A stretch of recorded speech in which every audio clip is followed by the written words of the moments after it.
boy, we've kicked our hornet's nest this morning. And how did we do that? By looking at a Health New Zealand draft document on gender policy, gender diversity policy, a policy that, believe it or not, claims that men can have periods, which they clearly, just a heads up, they clearly cannot. They clearly cannot. And suggest that people who don't go along with that particular lie, official lie, if they work in the health system or they contract to it, they could face disciplinary action for not going along with the complete madness of the claim that men can have periods. So who's going to stop this madness, if anyone? And in what context does such an outlandish, and it has been completely one-way traffic this morning through hundreds of texts and lots of phone calls from people. You all say this is mad, it's not true. So what does it mean for women, and how did we get to this pathetic pass in events where the emperor has no clothes? We're joined now to discuss this by Jill Evans, former Labour Party sort of apparatchik, now founder and spokesperson for the Women's Rights Party. Jill, thank you for joining us. Nice to talk to you again. Hi, Sean. I think I've been listening to the comments and I can clarify some of the things that people have raised if you want me to. Yeah, I mean, firstly, I haven't got it wrong. I haven't misread this draft policy, have I? No, it does say that having a period is not a feminine thing and that plenty of men get it. So where they're talking about men, they may mean women who have transitioned or trying to transition to be men. Of course, you can't change your sex, but if you take lots of testosterone, you won't be getting periods. The thing that's annoying about it is that it doesn't, that whole thing about menstruation has been lifted word for word from an Australian Trans Hub site, which is a resource platform for trans and gender diverse people in New South Wales. So it's a cut and paste. And Ava's asked, where did this all start? Well, I looked back at my records from when I was a union representative for the Midwives Union, and Waitemata DHB was consulting on such a policy about how you are supposed to, as an employer, protect gender diverse people in your workforce.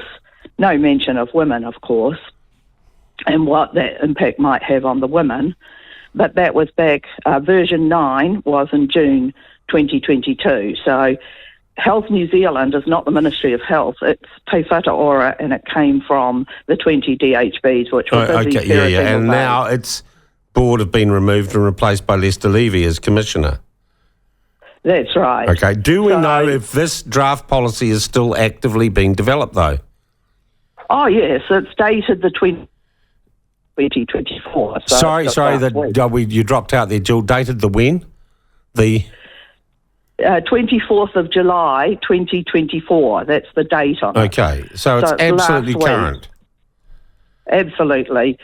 So what's been happening with Health New Zealand is they've been taking the employment policies for the various DHBs and putting them together as a cut and paste, really. But I did check the earlier version from Waitemata DHB, no mention of menstruation. That's very odd.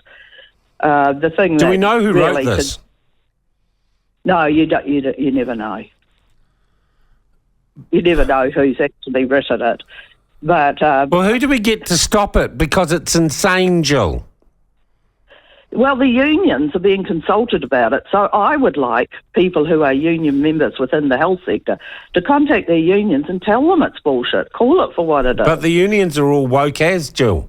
Well, that's the problem. When I raised issues about the Waitemata DHB policy, I got firmly rounded upon by the NZNO and PSA organisers there. But the thing that is, that's obvious bullshit. But it also repeats a statement that's in other government official documents that if you are gender diverse, you can go into the bathrooms of your gender. Now, what that doesn't talk about is the changing facilities. And when lots of medical professionals, health sector workers go to work, they have to get changed down to their bra and knickers and go into their uniform. And what they don't want, and there's a group of UK nurses currently suing the NHS over this, they don't want fully intact men who are identifying as women in those changing chairs. Because, you would not countenance somebody with a voyeurism fetish in a woman's changing room. So why do you countenance someone with a fetish that says that they want to present as women? Yeah. And your caller, who's an 80-something-year-old who dresses as women, but he was very clear he is a man. Yeah. He's very clear he is a man. Yeah. That's quite different from the young people coming through today who've been told in school that they can change their sex, that if you take a lot of testosterone and you're a woman, you become a man, you don't. Well, Jill, what would you like to see happen in response to this draft policy?